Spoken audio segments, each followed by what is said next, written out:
ওই ছেলে বুট খায়ও না, এই বাপ বুট বাদাম বাইরে গিয়ে খাও, বাকি থাক, ব্যাট খাইও না বেওকুবের মতো। তো ফাইজলামির জায়গা না। চুল তো তোমার চেহারাই দেখা যায় না, জঙ্গলির মতো দেখা যায়। আফসুস মুসলমানের বাচ্চা, আফসুস, কোন বেঈমানের মতো চুল রাখলা, কোন কাফেরের মতো চুল রাখলা। একটা বার জিজ্ঞাসাও তো করলা না কোনোদিন। আয় হায় মুসলমান, মুমিনের সন্তান, বাপ মুসলমান, মা মুসলমান, বাবে একটা বার জিজ্ঞাসাও করলো না যে ফুত এটা কার মতো চুল রাখলি। মা একটা বার জিজ্ঞাসাও করলো না, হায় রে ফুত তুই কার মতো চুল রাখলি। কি বদনসিব মা, কি বদনসিব বাপ, দুর্ভাগা। কোরআনুল কারীমের মধ্যে আছে এই সামনের চুল বড়। আল্লাহ তাআলা ফেরেশতাদেরকে বলবে হাসরের ময়দানে, তোমরা জাহান্নামীদেরকে আমার ঈমানদারদের লাইন থেকে বের করো। ফেরেশতারা বের করবে, অতঃপর ফেরেশতারা এই সামনের বড় চুল ফায়ুখাযু বিন নাওয়াসি ওয়াল আকদাম, চুলের অগ্রভাগ ধরে এবং দুই পাও ধরে ছাগলের বাচ্চা যেভাবে আলগি দেয় এইভাবে আলগি দিয়া জাহান্নামে ছুঁড়ে মারবে। এজন্য বাপ রাগ হইও না, আমি কাটসাট মানুষ, অপেক্ষা করো।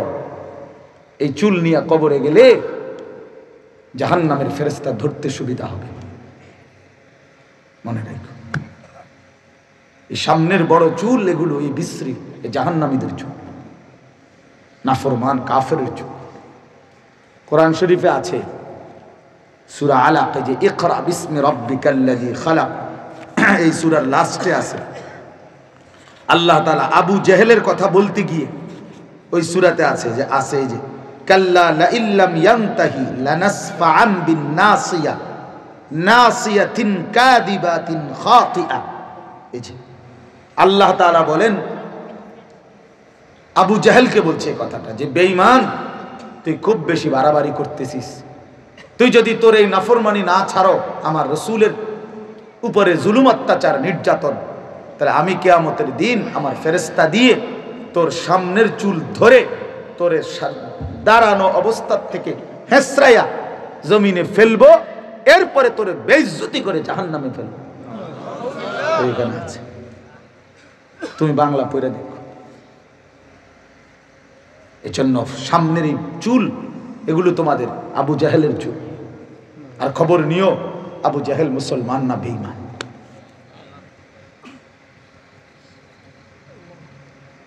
হ্যাঁ বন্ধু, 3 নাম্বার, রাসূলুল্লাহ সাল্লাল্লাহু আলাইহি সাল্লাম একেবারে স্পষ্ট সহিহ হাদিস, মুসলিম শরীফের হাদিস, যেই কোনো মাওলানারে আপনি জিজ্ঞাসা করেন, নবীজি সাল্লাল্লাহু আলাইহি সাল্লাম শেষ জামানায় পৃথিবীর সবচেয়ে বড় কাফের, আল্লাহর জমিনে আসমান ও জমিনে সৃষ্টির পরে সবচেয়ে বড় কাফের কে? দাজ্জাল। আল্লাহর নবী বলছে তার চাইতে বড় দাজ্জাল মা বাইনা খালকে আদম ইলা কিয়ামিস সাআ আকবারা মিনাদ দাজ্জাল। আল্লাহর নবী বলেন আদম সৃষ্টির পর থেকে ইসরাফিলের ফু পর্যন্ত এই জমিনে দাজ্জালের চাইতে বড় কোনো কাফের আর নাই। সেই দাজ্জালের বৈশিষ্ট্য কি, তার চিহ্ন কি? খোদার কসম নবীজি বলছে ইন্নাহু শাবুন, তার 1 নম্বর চিহ্ন হলো সে হবে যুবক, 2 নম্বর হলো কাতাতুন, তার চুল হবে স্বাভাবিকতার পরিপন্থী, এবড়ো থেবড়ো এলোমেলো, যুগ সমাজ পরিবেশের পূর্ব মানুষের ইমানদার নেককার মানুষের চিরাচরিত চুলের বিপরীত। এজন্য প্রিয় বন্ধু ছেলেরা, তোমাদের যাদের এই চুল, তুমি ইনসাফের সাথে গত 30 বছরের ইতিহাস, 50 বছরের ইতিহাস খুঁজে দেখো, অথবা তোমার বাবা দাদাকে জিজ্ঞেস করে দেখো, বাপ দাদা আপনি জীবনে কোনোদিন আমার মতো এরকম চুল আর দেখছেননি কোথাও? আপনারও তো সময় 12 বছর বয়সে, আপনাদের এলাকাতে তো আপনার হমান্না কত ফোলাফায়না ছিল, 14 বছর বয়সে, 18 বছর বয়সে তো আপনার সময়ও তো এরকম ফোলায়না ছিল, আপনি কোনোদিন এমন চুল দেখছেননি। পৃথিবীর কোন দাদা বলবে এটা দেখছে? আল্লাহ নবী সাল্লাল্লাহু আলাইহি সাল্লাম বলছে কাতাত, এই কাতাতুন মানে হলো এবড়োথেবড়ো, এবড়োথেবড়ো, স্বাভাবিকতার পরিপন্থী।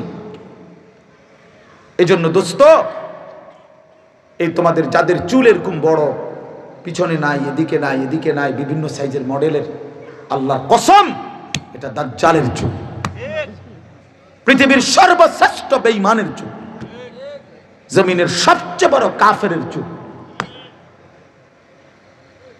কাফেরের চুল। এজন্য নিজের বিবেককে প্রশ্ন করো, মুসলমানের ঘরে জন্ম নিয়েছ না বেঈমানের ঘরে? আত্মপরিচয় ভুলে যেও না। যে জাতি আত্মপরিচয় ভুলে যায় সে কোনোদিন মাথা তুলে দাঁড়াইতে পারে না। হ্যাঁ, আত্মসম্মান, আত্মমর্যাদা অনেক বড় নিয়ামত, অনেক বড় নিয়ামত। এই পৃথিবীতে বহু মানুষ এমন হয় যারা ধুকে ধুকে অভাবে কষ্টে প্রয়োজনে মরে যায়, কিন্তু কোনো অন্যায়ের কাছে, জালেমের কাছে একদিনের জন্য মাথা নোয়ায় না। কারণ সে জানে আমি মুসলমান বেটা, আমি মুসলমান। अगर चे बुत है जमात की आस्तीनों में मुझे है हुक्म खुदा ला इलाहा इल्लल्लाह। আল্লামা ইকবাল বলছে মুমিনের কালেমা, মুমিনের ঈমান কেমন হয়? আল্লামা ইকবাল রাহমাতুল্লাহি আলাইহি বলেন মুমিনের কালেমা হলো, ঈমান হলো এমন যে মুমিন বলবে যে গোটা দেশবাসী, মহল্লাবাসী প্রত্যেকের কাছে যদি একটা একটা মূর্তি থাকে, সবগুলো মূর্তিকে যদি একসাথে স্তূপ করা হয়, এই মূর্তির উপরে যদি আমাকে দাঁড় করা হয়, আমি মুমিন সেখানে দাঁড়িয়েও বলবো লা ইলাহা ইল্লাল্লাহ। এর মুমিন। अगर चे बुत है जमात की आस्तीनों में मुझे है हुक्म खुदा ला इलाहा इल्लल्लाह। এর বলে মুমিন বেটা, এর মুসলমান বলে বেটা। এত অল্পতে হেরে গেলা কেন বেটা? একটা চুলের কাছে হেরে গেলা কেন বেঈমানের কাছে? একটা প্যান্টের কাছে হেরে গেলা কেন? 20,000 টাকার একটা মোবাইলের কাছে হেরে গেলা কেন যুবক? এত কম দামে বেচা গেলা কেন? নিজের এত অল্প পয়সায় বেচা দিলা কেন? ছি ছি ছি বেটা, মুসলমান তো এত বড় কাপুরুষ হয় না। হ্যাঁ, 15 মাস এক টানা, গত 7ই অক্টোবর 2023 থেকে এক টানা 15 মাস ইসরায়েলের ইহুদি কুত্তারা ফিলিস্তিনের গাজার মুসলমানদের উপরে জুলুম করেছে। গোটা ইউরোপ, আমেরিকার ওই বেঈমান, ওরা তাদের সর্বোচ্চ অস্ত্র, প্রযুক্তি, আধুনিকতা সব সহযোগিতা করছে।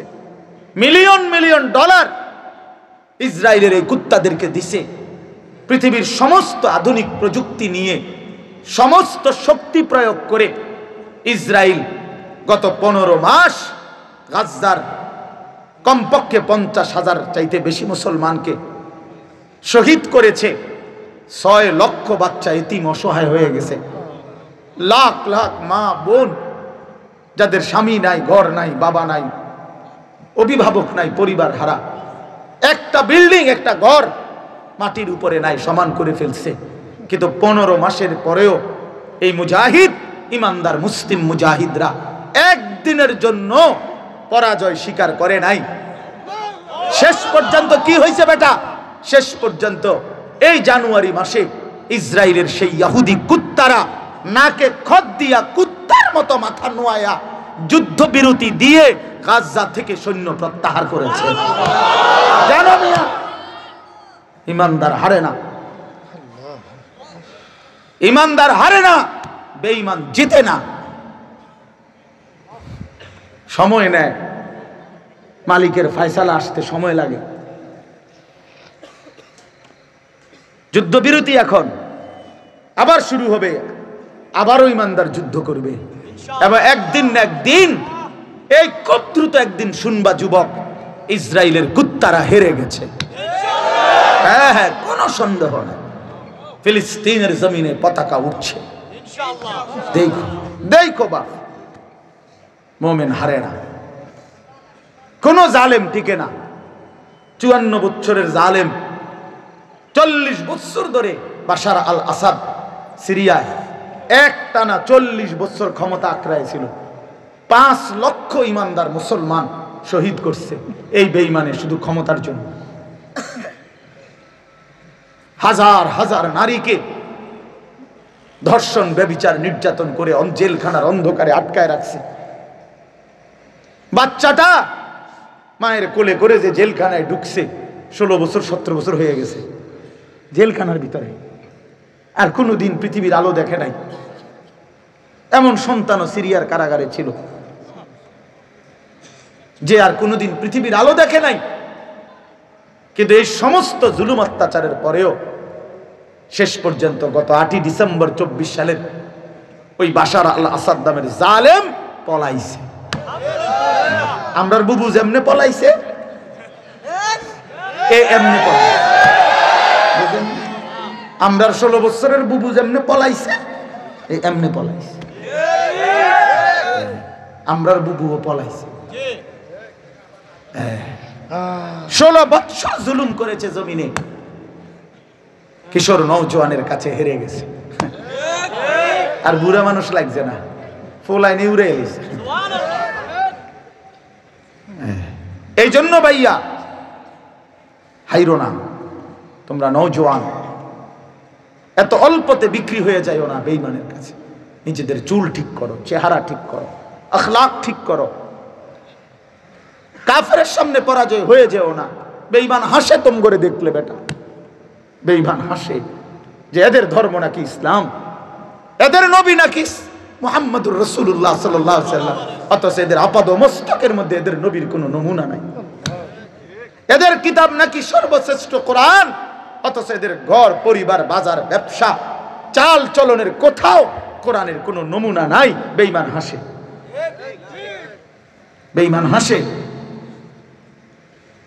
বেঈমান আমাদেরকে দেখে হাসে। ভাই প্রিয় বন্ধু আমার, আমি সব সময় বলি বাপ, কাফের বেঈমানদের মতো যত রকমেই নিজেকে সাজাও, মনে রাখো আব্বা তোমার পরিচয় আড়াল করতে পারতা না। তোমার ভোটার আইডি কার্ডে লেখা আছে তোমার ধর্ম ইসলাম, তোমার জন্ম নিবন্ধন লেখা আছে ধর্ম ইসলাম, তোমার পাসপোর্ট পাঞ্চ করলেই এয়ারপোর্টে ইমিগ্রেশনে দিলেই তোমার নামে আসবে তুমি তোমার ধর্ম ইসলাম। আসবে না? তুমি এটা আড়াল করবা কেমনে? ফ্যান মাথার দিয়ে লাইলো কেমনে আড়াল করবা? আড়াল এটা এই পরিচয় আড়াল করবেন কেমনে? এটা না অনলাইন আছে, এটা না লাগাইলেই ধর্ম পরিচয় আসবে না, পুরো আইডেন্টিফাই আসবে না, এটা আড়াল করবেন কেমনে? তো কি লাভ হইলো সাজ্জা? তুমি তো নিজেকে মুসলমান থেকে আড়াল করতে পারবা না। কাজে মুসলমান হয়ে মরলেই তো ভালো, মুসলমান হয়ে বাঁচলেই তো ভালো। কারণ যেই পরিচয় আমি আড়াল করতে পারবো না, আর আড়াল করতে চাইও না, আমি কেন করব? আমি আড়াল ইসলাম বাদ দিয়ে আমি কাকে ধরবো?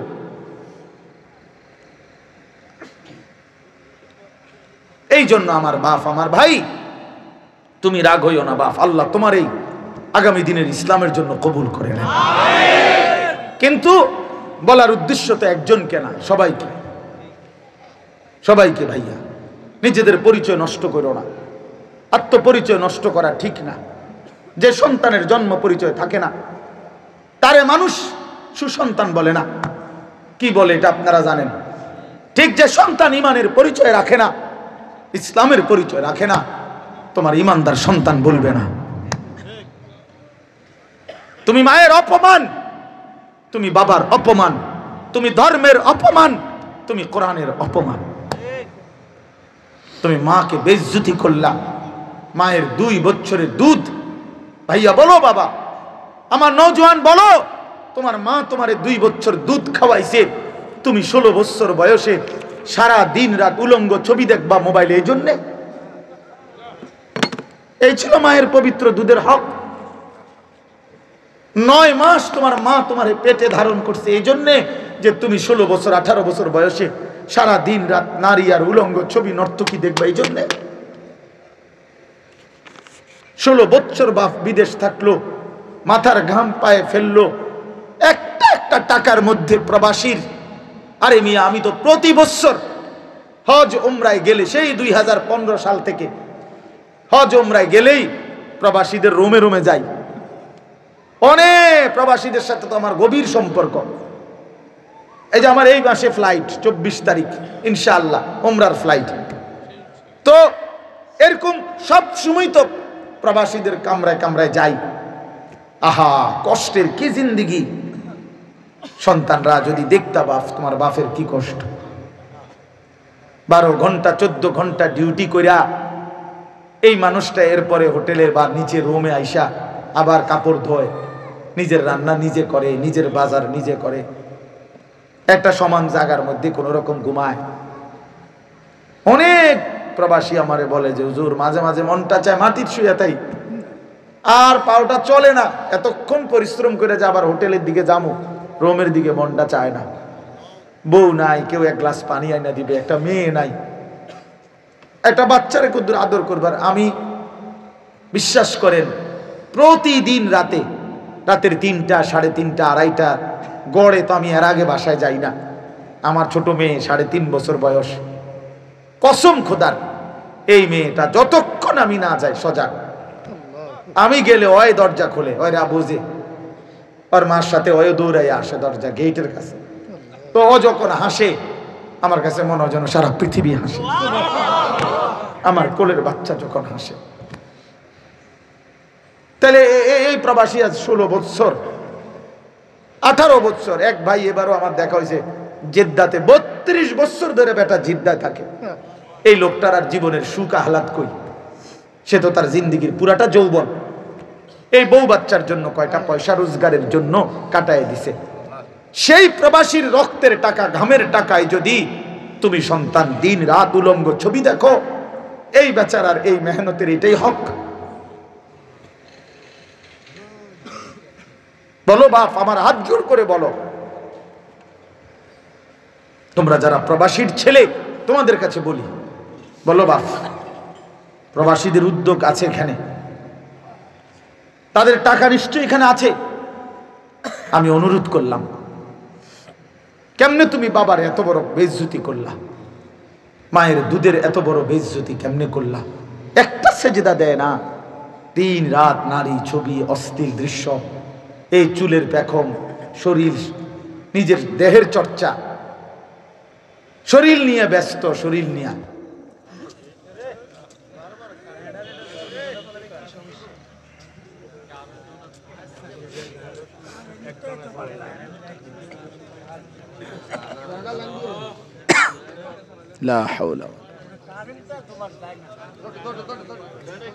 ঠিক আছে, কথা বলেন না, দুরূদ শরীফ পড়েন মনে মনে।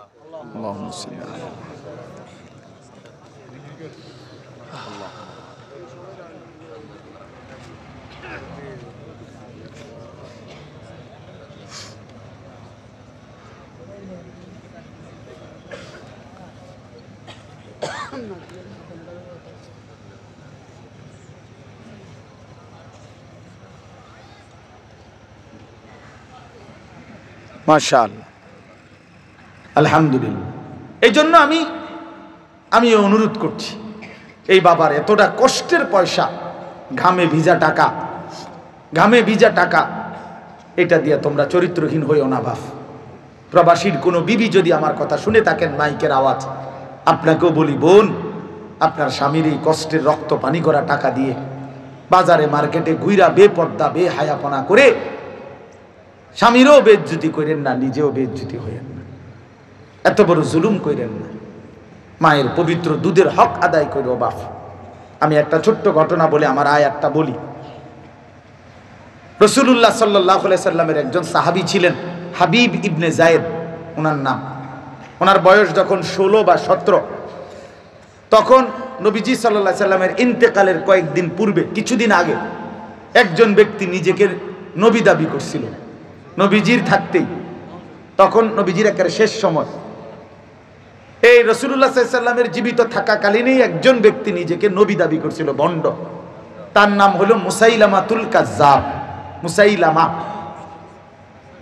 তো এই ব্যক্তি যখন নিজেকে নবী দাবি করছে, এই সাহাবী, কিশোর সাহাবী হাবিব ইবনে যায়েদ, বাহরাইন অঞ্চল থেকে ব্যবসার কাজ সেরে ওই বেটার এলাকার পাশ দিয়ে মদিনায় ফিরতেছিলেন, তখন ওই বেঈমান ভণ্ডের অনুসারীরা তারে আটকাইছে, নবীজির সাহাবীকে আটকাইয়া ওই মুসাইলামাতুল কাজ্জাব এই ভণ্ড নবী দাবিদার কাছে আনছে।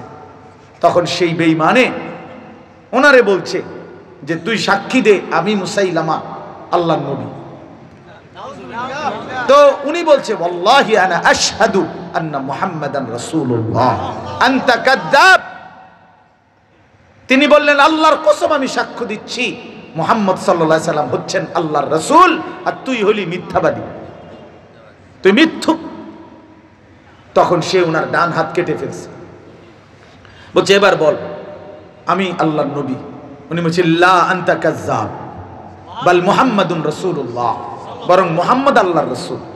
বাম হাত কেটে ফেলে দিছে, বলছে এবার বল। উনি একই কথা, ডান হাত কেটে ফেলছে। আমরা উর্দু কিতাবে পড়ছি, বাম হাত কেটে ফেলছে, বাম পাও কেটে ফেলছে। ওনার একই বক্তব্য, আনতা কাযযাব, তুমি মিথ্যাবাদী, মুহাম্মদই কেবল আল্লাহর রাসূল সাল্লাল্লাহু আলাইহি সাল্লাম।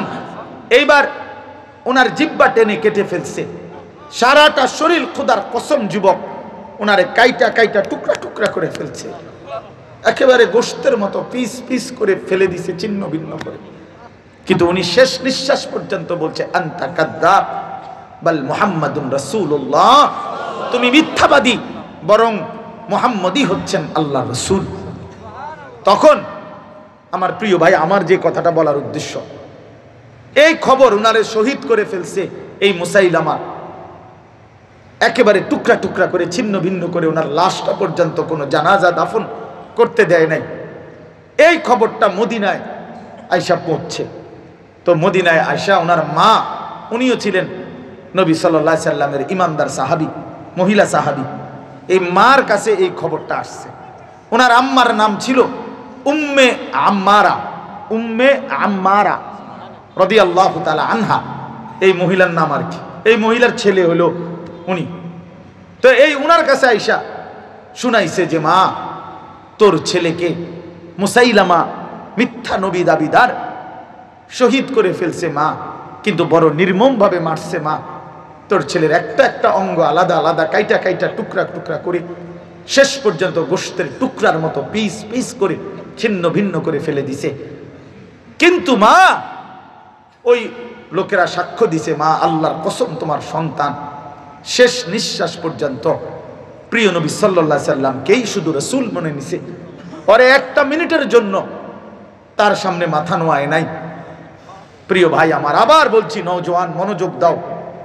এই তখন ওই মা, মুসলমানের এই নারী, আমার নবীর এই সাহাবী মহিলা উম্মে আম্মারা একটা চিৎকার দিয়ে বলছে লিহাযাল ইয়াউমে আরদাতুহু, এই মদিনাবাসী, এমন একটা দিনের জন্যই আমি আমার সন্তানকে বুকের দুধ খাওয়াইছি। আমার সন্তান আমার দুধের হক আদায় করছে। আমার 2 বছরের পবিত্র দুধ আমি তো তার এই জন্য খাওয়াইছিলাম, আমার আল্লাহর জন্য জান দেবে, আমার রাসূলের মহব্বতে জীবন দেবে। আমার সন্তান আমার দুধের হক আদায় করছে। এজন্য ভাইয়া,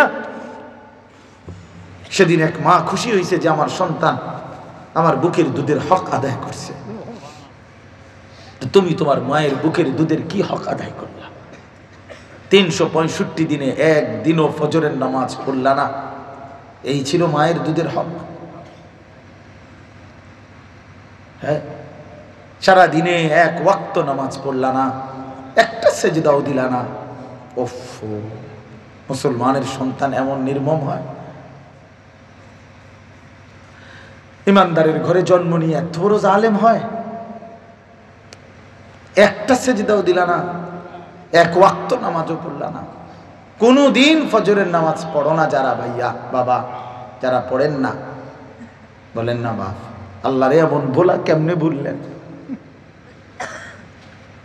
ইয়া আইয়ুহাল ইনসান মা গাররাকা বিরাব্বিকাল কারীম। রব্বুল আলামিন বলেন, হে মানুষ, আমার মতো দয়ালু মেহেরবান মালিককে আমার থেকে ফিরাইয়া দিল তোমারে কে? কে তোমাকে ধোঁকা দিল? এমন কোন বন্ধু পেলে বান্দা আমি আল্লাহকে বাদ দিয়ে যার কাছে তুমি চলে গেলা? মা গাররাকা, কে তোমাকে ধোঁকা দিল? আসমান ও জমিন গোটা কায়নাত 24 ঘন্টা দিয়ে যেই আমি আল্লাহ তোমাকে লালন পালন করছি বান্দা, এমন দয়ালু মেহেরবান মালিককে বুঝি একটা সেজদাও দেয় না? কেমনে পারলা? কোন মা যদি সন্তানকে বলে, যে সন্তান 6 মাস মায়ের কোনো খবর রাখে না, একটা চিঠিও দেয় নাই, একটা মোবাইলে কল দেয় নাই, সেই মা যদি চোখের এক ফোঁটা পানি ফেলে বলে বাপ, এমন মা রে কেমনে রে ভুলে গেলি বাপ? আমি তো তোর সেই মা যে তোরে 9 মাস গর্ভে ধারণ করেছি, 2টা বছর বুকের দুধ খাওয়াইছি, এমন মা রে কেমনে ভুলে গেলি বাপ? গত 6টা মাসে একটা ফোনও করিলি না। এ কথা বলে যদি কোনো মা কেঁদে দেয়, চোখের পানি ফেলে, পাথর দিল সন্তানও তো মাথা নোয়ায় ফেলবে, ঠিক কিনা?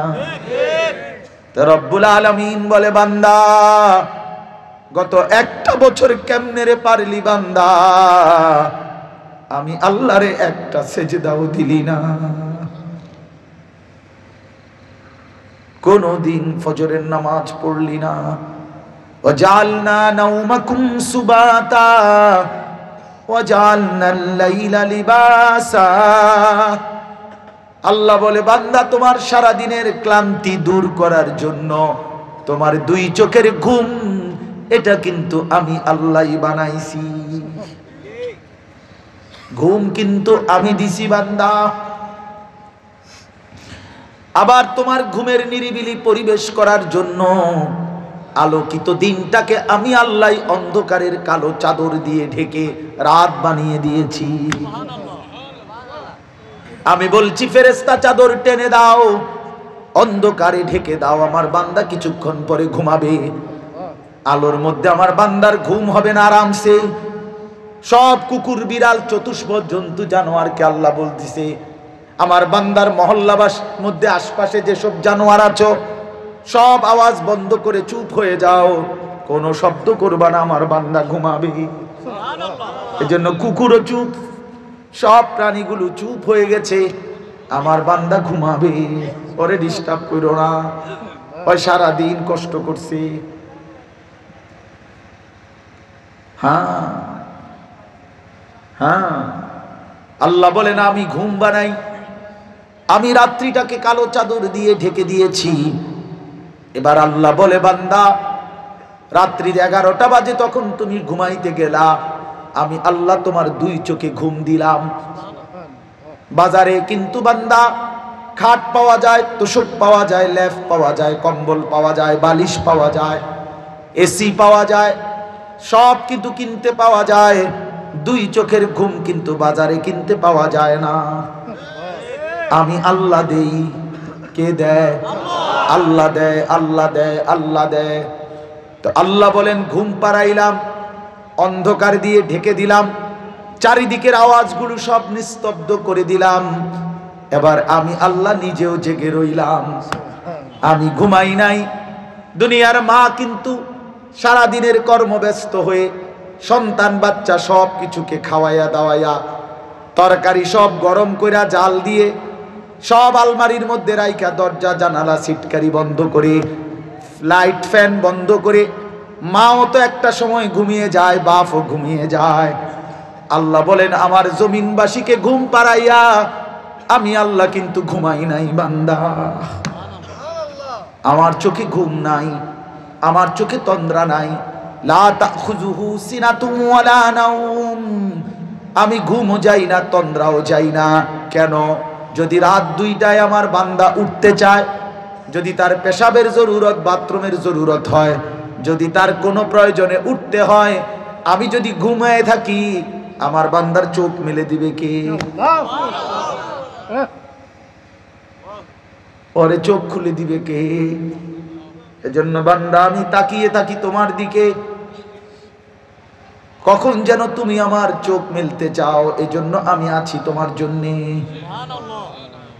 এমন মালিক 11টা বাজে ঘুম পাড়াইলেন, 12টা, 1টা, 2টা, 3টা, 4টা, 5টা, 6টা বাজে ফজরের জামাত। 7 ঘন্টার মাথায় গিয়ে ফজরের জামাত। তাইলে 6.5 ঘন্টা ঘুম পাড়াইয়া মহান আল্লাহ 6.5 ঘন্টা পরে বললেন, বান্দা এইবার আমি আল্লাহ 4 রাকাত নামাজের জন্য 10টা মিনিট সময় চাই।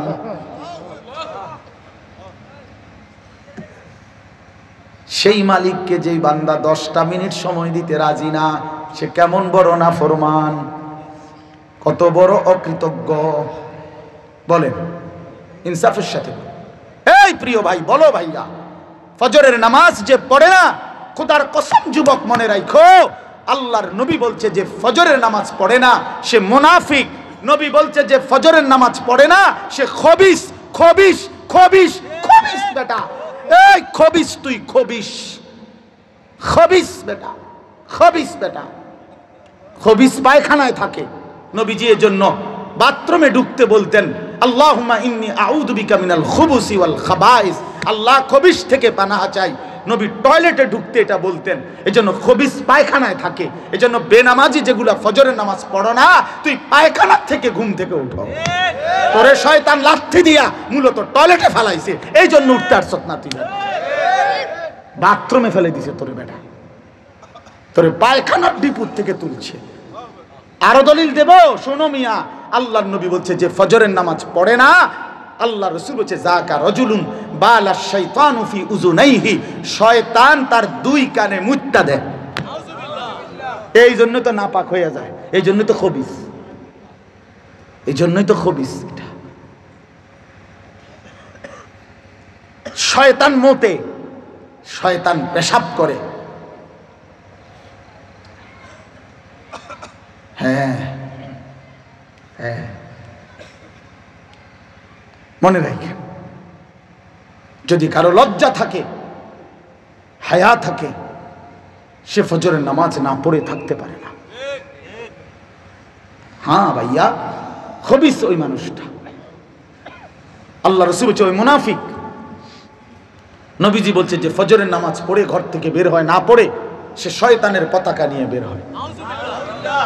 আর নবীজি বলছে মান সাল্লাল ফাজরা ফাহুয়া ফি জিম্মাতিল্লাহ, যে ফজরের নামাজ পড়লো সে আল্লাহ তাআলার জিম্মায় ঢুকে গেল। আল্লাহ যেন বললেন, আনিস ফজরের সেজদা দিলি, ঠিক আছে, আজকে তোর সারাদিন আমি দেখি। সুবহানাল্লাহ, ওকে, ঠিক আছে। রাকাতাল ফজরি খায়রুম মিনাদ দুনিয়া ওয়া মা ফিহা, নবীজি বলেন ফজরের 2 রাকাত নামাজ দুনিয়া এবং দুনিয়ার মধ্যে যা কিছু আছে তার চাইতে কোটি কোটি গুণে উত্তম। সুবহানাল্লাহ, কোটি কোটি গুণে। প্রিয় যুবক ভাই,